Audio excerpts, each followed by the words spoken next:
맡기고 난 다음은 이런 제목으로 말씀 나누겠습니다. 12월이네요. 연초라는 말이 금세였던 것 같은데 연말이 되었습니다. 한 달 남은 것 같습니다. 11개월을 살면서 아마 대부분의 사람들은 많은 것을 잃었다라고 생각하는 사람이 더 많을 것 같습니다. 근데 하나님의 시간은 우리의 시간과 다릅니다. 하나님의 양은 우리가 생각하는 양과도 다릅니다. 11개월을 잃어버렸으면 세상에서는 잃어버린 시간만큼 아니면 더한 시간만큼 지나야 그것을 회복할 수 있다라는 것이 세상의 계산법입니다. 그런데 하나님은 결코 세상의 계산법을 따르지 않는 분이십니다. 11개월을 잃어버려도, 아니 작년부터 생각해서 22여 개월을 잃어버려도 남은 한 달간의 삶을 하나님께서 채워주시고 또 회복시켜 주시기를 원합니다. 그런 은혜가 저와 여러분들과 여러분들의 가정과 또 삶의 터전에 넘치기를 주의 이름으로 축복합니다. 요즘 K-팝이라는 말이 사람들의 귀에 자주 들리고 또 한국 대중문화의 위력이 세계를 강타하고 있죠. 누구라고 말할 것도 없이 전에는 전혀 상상도 못했던, 꿈도 못했던 어떻게 그 꿈의 무대를 밟아볼까라고 마음속으로만 생각했던 일들이 이제 우리 앞에 펼쳐지면서 미국 전역에, 특별히 LA 지역은 한국 음식 문화까지도 굉장히 굉장히 인기를 얻고 있는 그런 상태입니다. 요즘의 노래를 K-팝이라고 그래요. K-팝이라는 말이 유행하기 전에는 그냥 우리에게는 대중가요, 아니면 가요, 트로트 이런 말이 우리에게 익숙했었죠. 그리고 그거보다도 훨씬 더 이전의 시대 50년대, 60년대로 흘러가면 제가 좋아하는 노래들이 많이 있고 우리는 또 그 노래들, 그 이전의 노래를 민요다 이렇게 부릅니다. 시간을 훨씬 더 거슬러서 올라가면 이제 조선시대나 이런 데로 보면은 그런 장르의 것을 시조다 이렇게 부르겠죠. 우리나라에서 최초로 노래라는 것, 서정성을 담은 노래가 만들어진 게 언제일까 궁금하지 않으시겠죠? 예, 저는 좀 궁금해서 그것이 고조선 시대예요.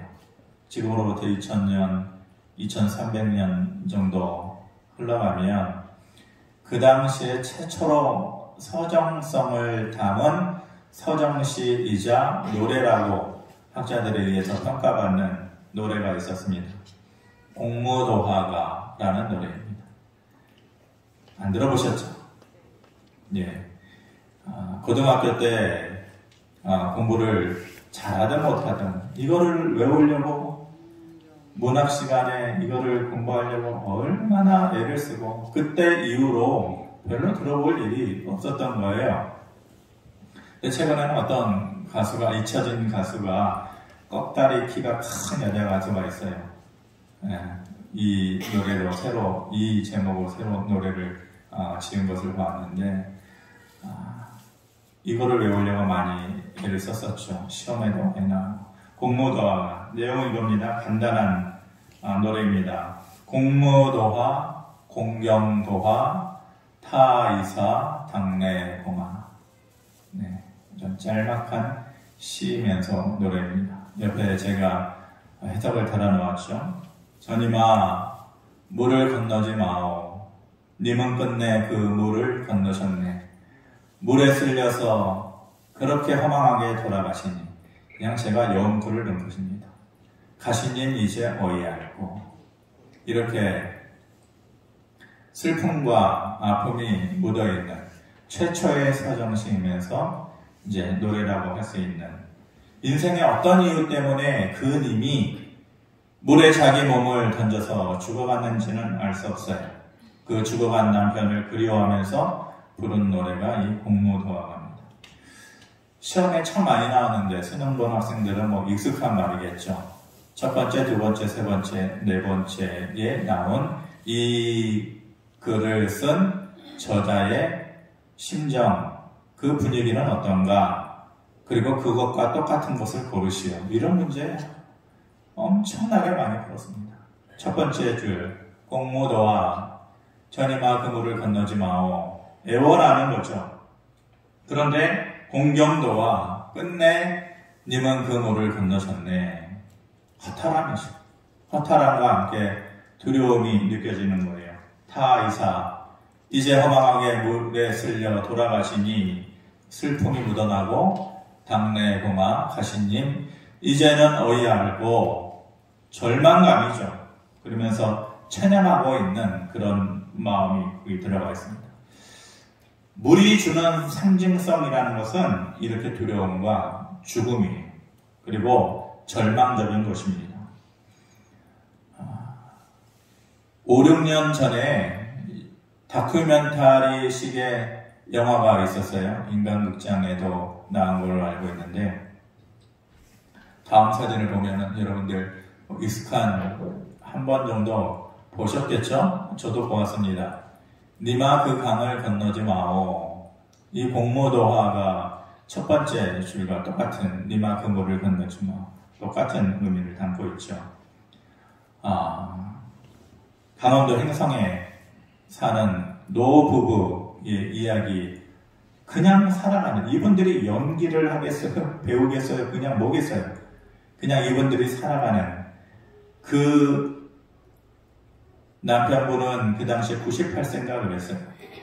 그 아내 할머니는 89세, 이름이 김강계열, 그리고 조병만 할아버지인데, 저렇게 항상 예쁘게 한복을, 다양한 색깔을 한복을 꼭 둘이 커플룩으로 맞춰서 입으시고 속꿉장난을 하시듯이 100여 살이 되는 그 두 분이 그렇게 살아가는, 이게 인생이야, 이게 사는 거야, 이런 게 사랑이야 라는 것을 애틋하게 보여주는 다큐멘터리식 영화인데,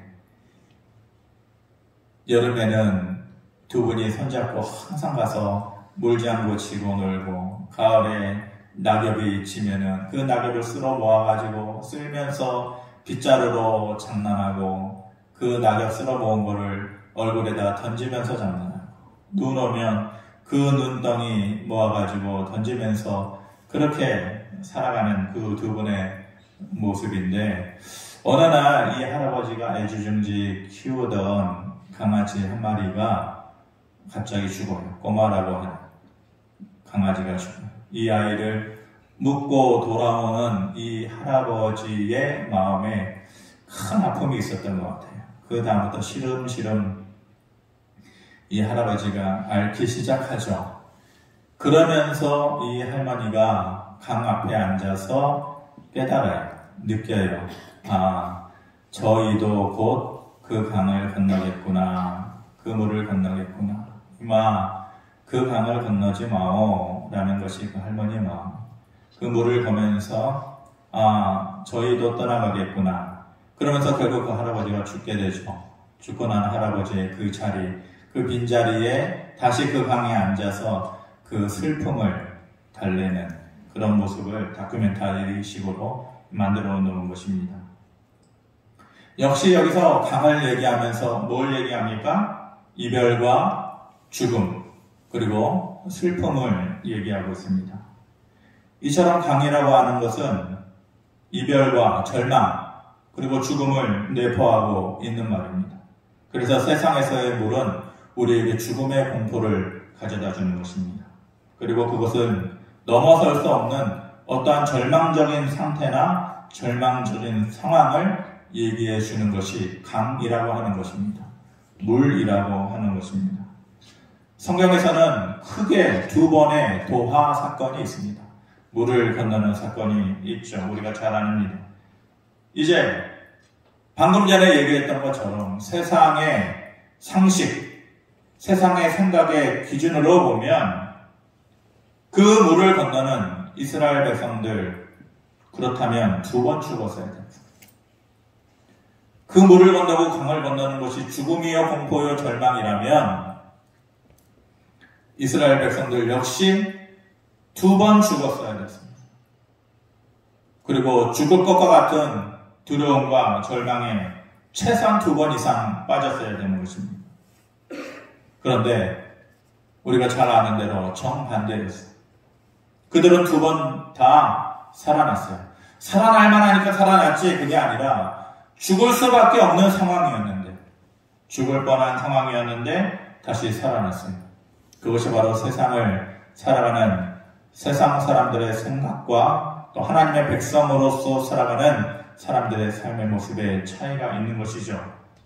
2번 물을 건넌 사건이 뭡니까? 홍해를 건넌 것과 오늘 본문에서 말하는 요단강을 건너는 것입니다. 애굽에서 나오면서 홍해를 이제 앞에 두고 있습니다. 바로 왕이 마음을 바꿔먹고 잡아들여라. 다시 그들을 잡아다가 종로로 시키고 아니면은 죽여라. 애국의 군대를 이제 몰아세우고 그들을 쫓아가지 않습니까? 홍해 앞에서 이러지도 저러지도 못하는 모세와 그 백성들에게 하나님께서 막대기를 치켜들어라. 그랬을 때에 하나님의 놀라운 능력이 나타났어요. 그들이 할 수 있는 것 또한 할 만한 일이 아무것도 없는 상황에서 하나님은 됐어. 너희들이 할 게 뭐야? 내가 하는 거지 네가 하는 거야? 그러면서 출애굽기 14장 13절에 이렇게 말씀하셨어요. 모세가 백성에게 이르되 너희는 두려워하지 말고 가만히 서서 여호와께서 오늘 너희를 위하여 행하신 구원을 보라. 너희가 오늘 본 애국 사람을 영원히 다시 보지 아니하리라. 너희가 할 것 없다. 지금은 이 상황과 이 시간에는 너희가 아니라 내가 하는 거야. 가만히 서서 내가 오늘 너희를 위하여 행하는 구원을 보기나 해라 라고 말씀하십니다. 그리고 그 말씀하신 대로 이스라엘 모든 사람은 홍해가 아닌 그 맨 땅을 밟고 지나가게 되고 그 뒤쫓았던 죽이려고 잡으려고 쫓아왔던 애굽의 군사들은 다시 휘몰아치는 그 바닷물에 빠져서 죽어가게 되는 것이죠. 기적이었습니다. 하나님의 은혜와 능력이었습니다. 죽을 뻔한 상황에서 하나님께서 그들을 살려주시고 건너게 해주신 것이에요. 니마 그 강을 건너지 마오가 해당되지 않는 상황. 그 극한적이고 절망적인 상황이 통하지 않는 하나님 나라의 백성에게는 특별한 구원의 은혜가 있는 그러한 장면이었습니다. 그리고 2번째 물을 건너는 것이 오늘 본문의 요단강 건너는 것입니다. 그런데 홍해를 건너는 때와 차이가 있었죠. 홍해 때는 백성들이 할 수 있는 것이 없었어요. 애굽 땅을 빠져나오면서 먹을 것 챙기지 못하고 입을 것 챙기지 못하고 가까스로 목숨 하나 들고 나온 어린아이와 같은 아무것도 할 수 없는 백성들인 것을 알았기 때문에 하나님께서 모든 것을 다 해주셨어요. 그리고 40년의 시간이 흘렀죠. 광야에서의 긴 시간이 지났습니다. 그 시간 동안 이스라엘 백성들 컸어요. 마음이 컸어요. 믿음도 컸어요. 삶의 내용도 달라졌어요. 많은 하나님의 기적을 보았습니다. 가는 곳마다 불기둥과 구름기둥이 그들을 인도하는 하나님의 기적을 보았어요. 어떻게 해야 인생을 살아가면서 이길 수 있는지, 어떻게 해야 전쟁을 하면서 이길 수 있는지에 대한 그 삶의 방법도 조금씩 깨달았어요. 그만큼 믿음이 뭔지도 조금씩 깨달아간 거예요. 이제는 어린아이가 아니었던 것이에요. 그리고 긴 40년의 광야 여정을 마치고 드디어 하나님께서 약속하신 젖과 꿀이 흐르는 가나안 땅을 앞에 두고 있어요. 그 순간에, 그리고 그 상황에서 하나님께서 보고 싶은 것은 그들의 믿음이었어요. 그때는 너희에게 기대치 못할 어린아이와 같은 상황이었지만 지금은 아니야. 지금은 40년이 흘렀어. 기적도 보았지. 이기게 하는 법도 깨달았지. 몸이 자란 것처럼 마음도 자라고 믿음도 자랐지. 이제 가나안 땅을 앞두고 보고 싶은 것이 있다라는 것이 홍해 때와 다른 요구를 하시는 겁니다. 절박한 상황인데, 그 바쁜 상황인데 요구를 하셔요. 무슨 요구를 하셔요? 넘칠 때는 요단강에 너희 발을 담그라 라고 얘기합니다. 오늘 13절 말씀 같이 한번 봅니다. 시작. 온 땅에 주 여호와의 궤를 맨 제사장들의 발바닥이 요단물을 밟고 멈추면 요단물 곧 위에서부터 흘러내리던 물이 끊어지고 한 곳에 쌓여 서리라. 제사장들이 제일 먼저 서고, 그리고 그 어깨에 언약궤를 둘러매고 요단강을 밟아라. 한번 잠깐 발을 담그고, 하나님, 넘실대는 요단강에 몸이 휩쓸려 갈 수도 있는데 한번 잠깐 발을 담그기만 하고 빼면 안 돼요? 아니다. 멈추어 서라. 그곳에 멈추어 서라. 그러면 이루어지는 일이 있을 거다. 그러면 그 행동을 했을 때에, 발을 담궜을 때에 그 다음에 순차적으로 이루어지는 것이 뭐냐? 물이 끊어지고. 물이 뭐라 그랬어요? 물이 가져다주는 상징성은 두려움과 죽음과 절망과 공포라는 거잖아요. 근데 그 물이 끊어지고 라는 것은 더 이상의 삶의 죽음이 없을 거야. 공포가 없을 거야. 두려움이 없을 거야. 그런 말이죠. 그리고 그 물이 한 곳에 쌓여 벽처럼 될 것이다 라는 것은 뭡니까? 물이라는 것은 흘러와서 나를 치고 나를 휘몰아쳐서 죽음에 이르도록 넘어지게끔 하는 건 아니에요. 근데 그것이 벽처럼 쌓여져서 나를 더 이상 휘몰아치지 못하도록 하게 할 것이다. 하나님께서 방어막을 쳐주실 것이다. 이런 말씀이신 것입니다. 그런데 문제는 발목까지 차는 요단강이어야죠. 무릎까지만 올라오는 요단강이어야죠. 허리까지만 찬다고 하면은 허용할 수 있는 그러한 수위인데 아니에요. 15절에 보니까 요단이 곡식 거두는 시기엔 항상 언덕에 넘칠 정도로 그 물이 범람이 심했다는 거예요. 사람들은 이것을 보고 얼마만큼이냐, 그때의 시기로 돌아가서 기상 상태를 계산해봐서 요즘에 이 컴퓨터에 의한 계산력이 얼마나 뛰어납니까? 아, 그 정도 아니었을 거야. 발목 정도 찼으니까 그렇지. 이거 따지라고 하는 게 아니죠. 구태여 이 표현을 쓴 것은 물이 넘쳐서 죽을 정도였을 하나님의 시험의 목적이 이곳에 있기 때문에 그것을 따지는 것은 정말로 어리석은 것입니다. 물이 주는 두려움을 아는 사람이라면 이 상황이 어떤 것이라는 걸 압니다.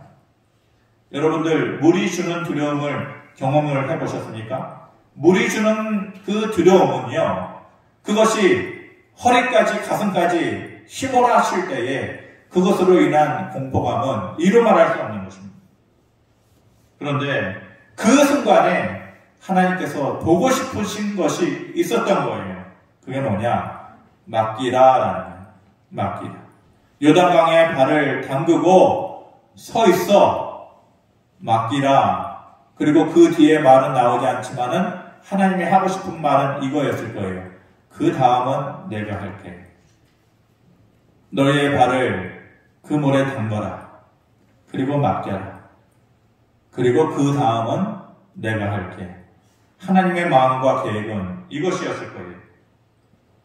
하나님께서 알려주신 방법은 단순하고 쉬운 것이었죠. 그냥 요단강에 발을 담그면 내가 할게 라는 계획이었습니다. 그런데 사람들은 생각이 많아져. 이 물이 멈추지 않으면 어떡하지? 이 물이 벽처럼 쌓아 올라오지 않고 나를 휘몰아쳐서 내 몸이 쓸려가면 어떻게 하지? 맡기지 못하는 것이죠. 그러니까 그 다음은 내가 할게 라는 말이 기억되지 않는 것입니다. 그 말은 의미가 없는 말이 되는 것입니다. 어떤 사람의 사는 모습에 대해서 주중에 사모가 저한테 얘기를 해주더라고요. 그러면서 이 사람은 이런 식으로 살더라 라고 얘기를 해주는데 그 사람의 삶의 모습이 그냥 해보는 거예요. 깊게 생각하지 않아요. 그냥 해보는 거예요.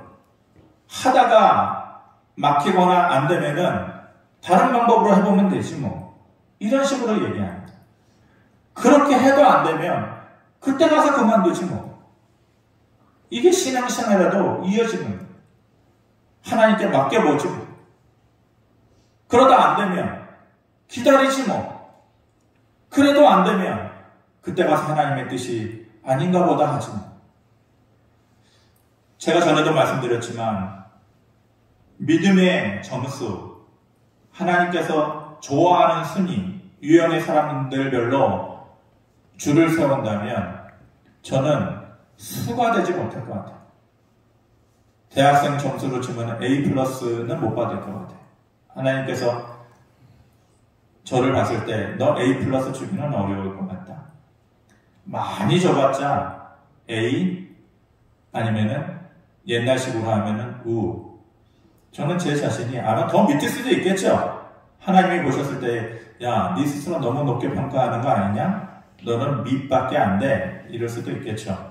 근데 그냥 제 착각으로 최소한 A는 받겠다, U는 받겠다 싶은 것이 하나님이 좋아하는 스타일, 그 유형은 따로 있는 것 같아요. 전에도 잠깐 말씀드렸지만 베드로와 같은 유형이죠. 조금 전에 소개했던 그런 스타일이에요. 맡기지 뭐. 그러다가 안 되면 하나님의 뜻을 더 기다리지 뭐. 그래도 안 되면 그때 가서 하나님의 뜻이 아닌 줄 알지 뭐. 그리고 그렇게 해버리는 거예요. 그런데 저 같은 사람은 너무 신중형이죠. 너무 신중형이고 너무 준비형이고 너무 계산에 있는 거, 너무 생각이 많고 하나님께서 세상을 살아갈 때에 그 방법은 통할지 몰라도 네가 내 앞에 올 때는 그렇게 오지 마. 하나님께서 보고 싶은 것은 그냥 나한테 맡기는 거야. 그리고 그 다음은 내가 할게 라는 말을 내가 너한테 해주고 싶은 거예요. 하나님은 이런 스타일의 하나님이신데 혼자서 너무 고민하고 혼자서 너무 걱정하고 혼자서 너무 계산하고 그러면서 믿음은 가지고 있고 그러면은 많이 받아야 우밖에 안 돼요. 다행히도 여호수아와 그 백성들이 하나님 앞에 순종했어요.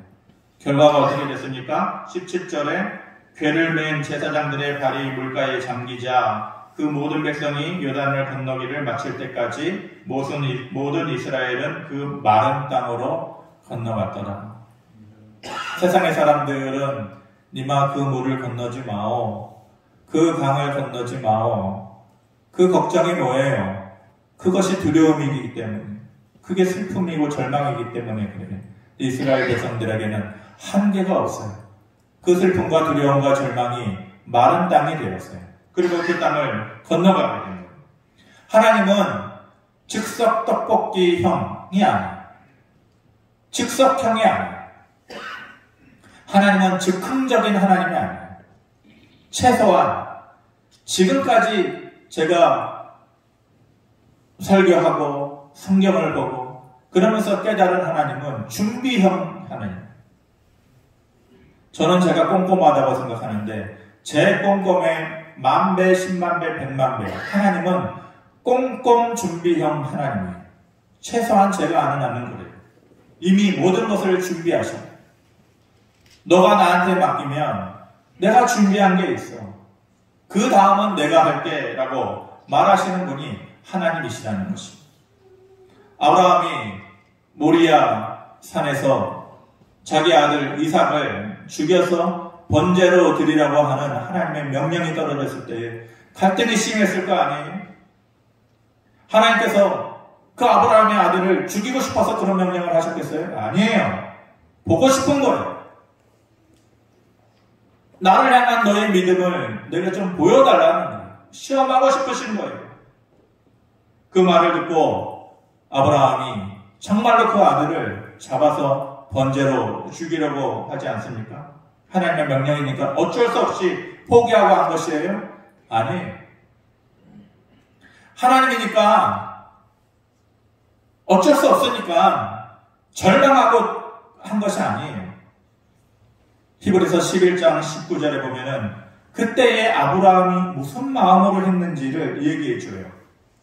히브리서에 그가 하나님이 능히 이삭을 죽은 자 가운데서 다시 살리실 줄로 생각하였다라는 거예요. 이 말을 바꿔서 얘기하면 하나님 정말 못하겠어요. 어떻게 내 아들을 번제로 드려요? 하나님 정말 못하겠어요. 그런데 하나님이라면 죽이실지라도 다시 살리실 것입니다. 라는 믿음이 그 안에 있었다는 거예요. 오늘의 설교대로 표현하면 하나님 정말 못하겠어요. 그런데 하나님 그 다음은 하나님께서 하셔요. 하나님께서 다시 살려내실 것을 믿으니까 그 다음은 하나님께서 하셔요. 라는 마음이 믿음이 그에게 있었다는 것이. 어떻게 되었습니까? 칼을 들어서 치려고 했을 때에 다급하게 하나님께서 부르시잖아요. 아브라함아, 아브라함아, 급하게 불러요. 손대지 말아라. 이제 내가 너의 믿음을 보았다. 그러죠. 그리고 이미 번제에 쓸 순양을 눈을 돌려보니까 이미 번제에 쓸 순양을 준비하고 계셨거든요. 꼼꼼 준비형 하나님이 그 다음을 이미 계산하고 계셨거든요. 그 다음을 이미 준비하고 계셨잖아요. 단지 그 전에 너가 요단강에 발 담그는 것과 같은 믿음의 한 발자국을 보고 싶다라는 것이 하나님의 마음이셨다는 것입니다. 아브라함은 하나님의 마음을 바쁘게 만드는 비결이 있었어요. 하나님께서 다급하신 분이 아니에요. 하나님께서 놀라시는 분이 아니에요. 마음이 급해지시는 분이 아니에요. 하나님께서 아브라함의 그 행위를 보시고 그런데 마음이 다급해지셨어요. 바빠지셨어요. 내가 저를 도와줘야 되는데, 내가 저 사람을 도와줘야 되는데, 저 사람의 행위를 멈추고 살려줘야 되는데 하나님의 마음에 그런 급한 마음이 들도록 하는 그 아브라함의 비결이 뭐예요? 완전히 맡기고 그 다음 하나님 해주세요. 내가 맡길 테니까. 내 계산으로는 안 되고 내 힘으로는 안 되고 그렇지만 이 순간에 하나님께 온전히 맡길 테니까 하나님 그 다음은 하나님께서 해주세요 라고 하니까 그 마음을 보고 하나님의 마음이 급해지신 거예요. 바빠지신 거예요. 그때부터 하나님께서 그 아브라함의 바통을 잡고서 뛰시는 거예요. 육상 경기에서 제일 꽃이 뭐예요? 개주 아니에요? 개주. 예, 우리 집 가을 운동회 때 바통을 전해주는 그 순간에 그 바통을 잡고 100m를 뛰어온 사람은 더 이상 뛸 힘이 없어요. 그 바통을 넘겨주면 거기서 내가 할 수 있는 일도 없고 할 수 있는 힘도 안 남아있어요. 우리는 바통을 들고 뛰어온 사람. 그것을 하나님의 손에 던져놓으면 그때부터는 하나님께서 그것을 들고 뛰어가는 거예요. 하나님의 열심으로 그 일을 이루시는 거예요. 내게는 더 뛸 힘도 없어요. 맡기고 던져버리면은 하나님께서 하십니다. 제가 전에도 얘기했죠. 맡긴다라는 그 언어적인 표현은 높은 곳에서 큰 바위덩이를 굴러 떨어뜨리는 거예요. 높은 곳에서 바위덩이를 굴러 떨어뜨리면은 쫓아가서 잡을 수 있어요? 내려가가지고 그 속도가 붙은 그 엄청난 무게의 바위덩어리를 멈췄을 수 없어요? 내 손 댈 수가 없어요. 내 손을 떠나간 바통과 똑같은 것입니다. 하나님께 맡긴다라는 것은 던져버리는 것입니다. 그리고 이 다음은 이제는 하나님께서 하십시오라고 기다리는 거예요. 기도도 그렇고 믿음도 그렇게 하나님께 던지는 거예요. 그 다음은 알아서 하나님께서 해주시리라 라는 믿음으로 그리고 기다리는 거예요. 근데 왜 기도하지 못해요? 왜 던지지 못해요? 왜 맡기지 못해요?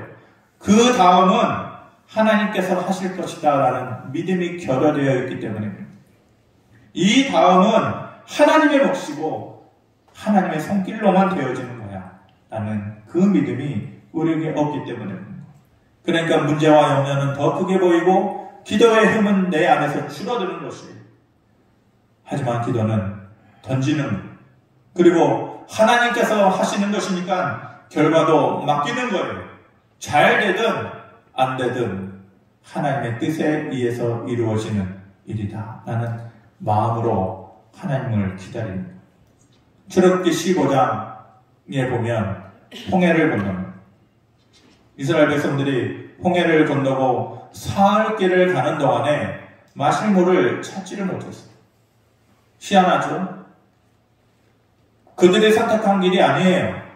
그들이 찾아간 길이 아니에요. 그들은 어떤 길로 갔어요? 불기둥과 구름기둥이 인도하는 대로 간 거잖아요. 그러면 불기둥과 구름기둥 하나님께서 인도해 주신 그 길로 갔다면 먹을 게 있어야죠. 마실 물이 있어야죠. 사흘길 동안 그 떼약변 내려지는 그 광야길을 사흘길 동안 물 없이 간다고 생각해 보세요. 죽는 거예요.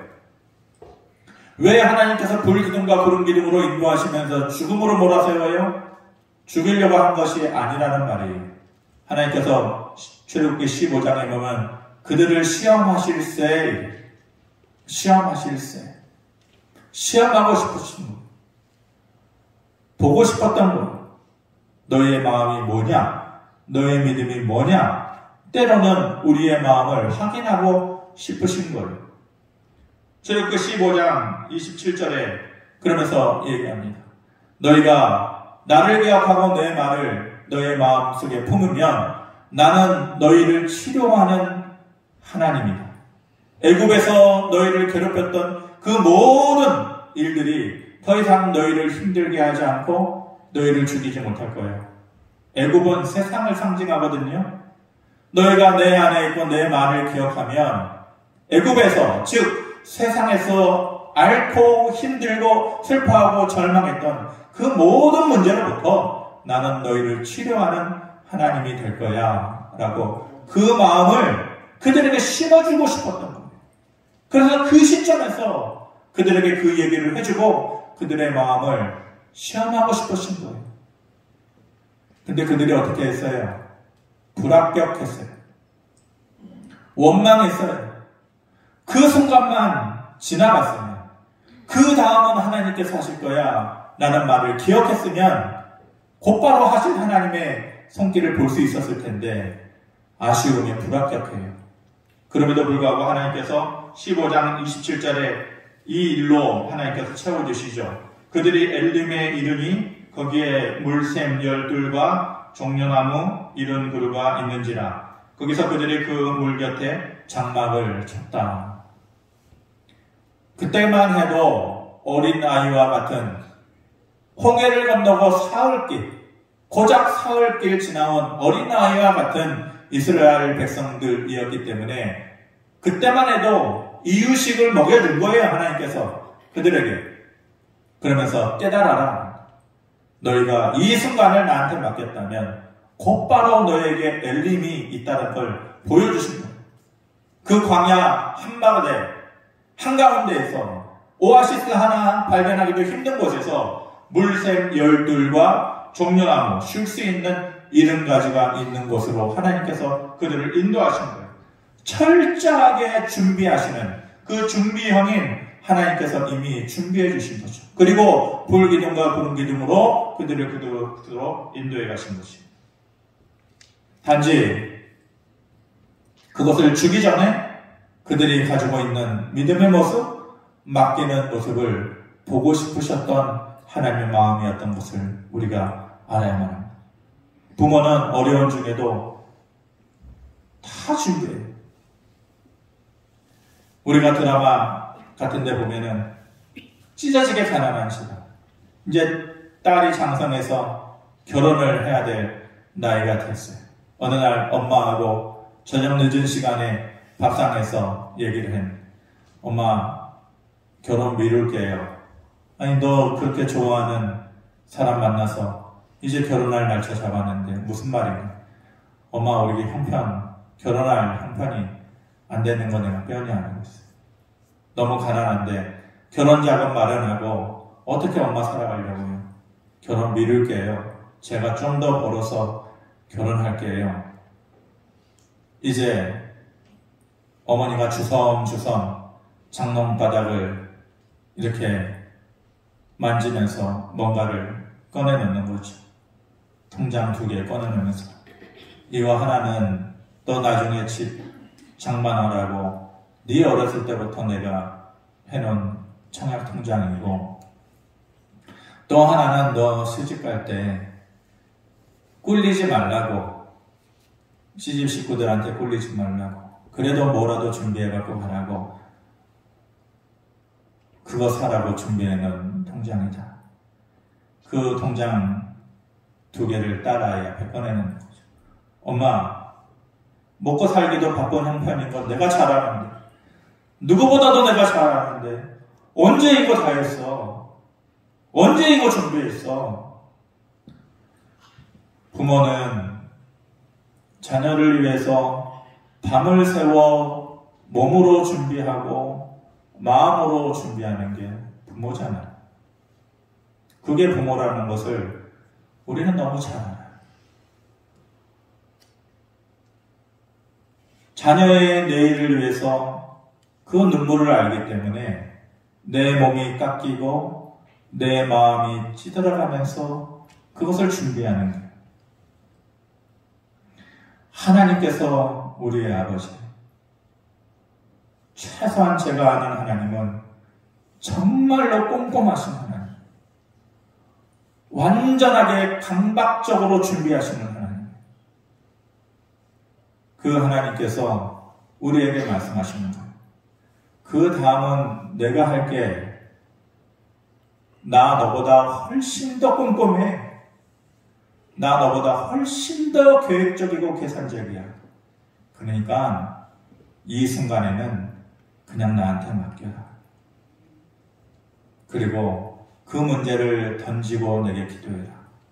하나님께서 요구하시는 것이 그거예요. 그 다음은 내가 할게. 그리고 하나님은 밤을 새워서 우리를 위한 것을 준비하시는 분이에요. 한 주간의 삶을 살아갈 때에 내가 달리는 내 발걸음보다 하나님 훨씬 더 멀리 뛰신다라는 것을 인정하시기 바랍니다. 니마 그 강을 건너지 마오. 죽음과 절망과 같은 그 상황이지만은 하나님은 그 강 속에서 이스라엘 백성들을 늘 구원하셨던 분이에요. 세상의 생각과 기준은 그 일을 하지 못해요. 하나님은 그렇게 하셨어요. 그 하나님을 내 마음속에 품고 맡기는 자라야 그 다음의 일을 볼 수 있는 거예요. 그렇지 않으면 그 다음도 사라지는 것이. 삶을 살아가시면서 믿음의 원리를 다시 한번 내 속에 잘 정립하고 하나님이 주시는 은혜와 능력으로 다시 회복해서 일어서시는 여러분들의 삶이 되어지기를 주님의 이름으로 축원합니다. 고마우신 아버지 하나님, 다시 한번 바통을 하나님의 손에 얹어놓습니다. 내가 못하고 내가 할 수가 없겠습니다. 그 다음은 하나님께서 해 주십시오 라고 던지는 그 바통 위에 하나님의 은혜와 능력이 나타나게 하여 주시옵소서. 예수님의 이름으로 기도합니다. 아멘.